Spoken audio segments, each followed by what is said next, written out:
Well, hello there. Hello, how are you? I'm pretty good today, and yourself? I couldn't be better if I were twins. Oh, right.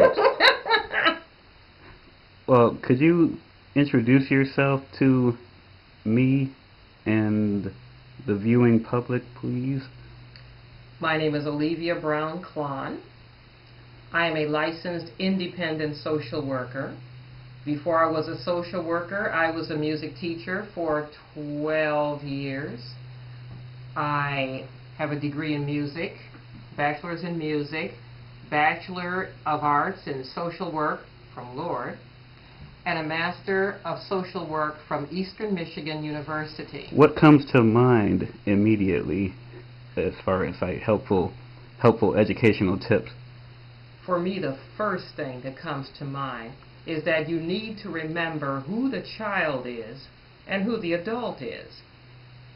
And I say that because I've seen way too many teachers who, when youngsters became rambunctious uh, or challenging, the teacher showed frustration.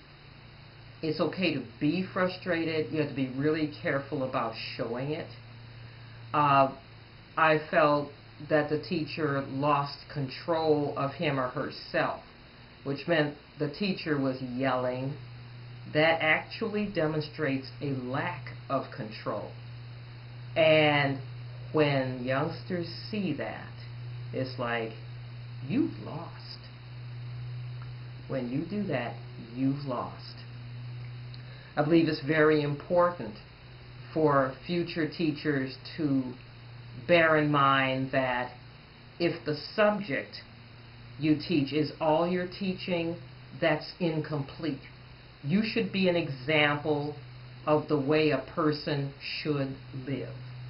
You should be an example of the way an adult should constructively deal with frustration, confusion, difficulties. The children are watching you. You may think they're not, because maybe they act like they're not listening. They're watching you very carefully. And you communicate so much more than you might think. You might think that all you're communicating is on the lesson plan, but it's not. They are noticing how you carry yourself. They're noticing how you interact with other people. They're noticing, of course, how you interact with them.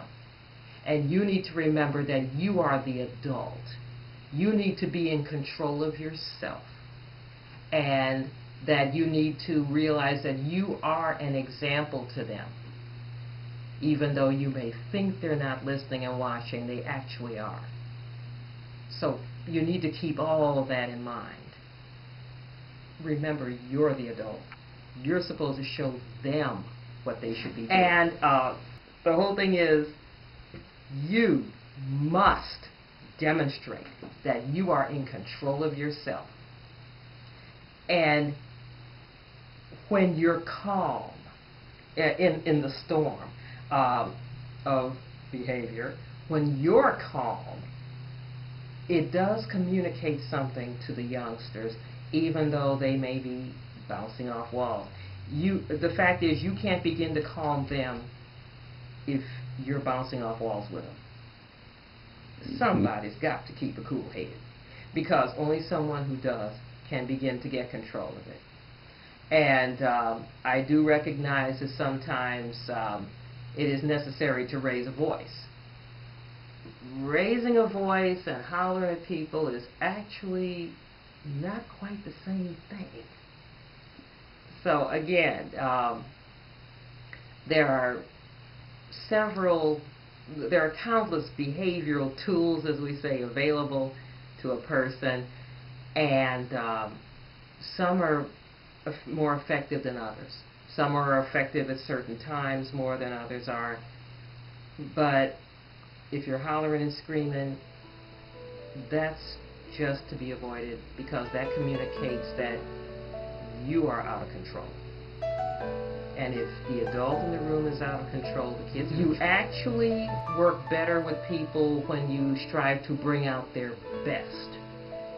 And you don't usually get them to do their best by showing your worst. Very true.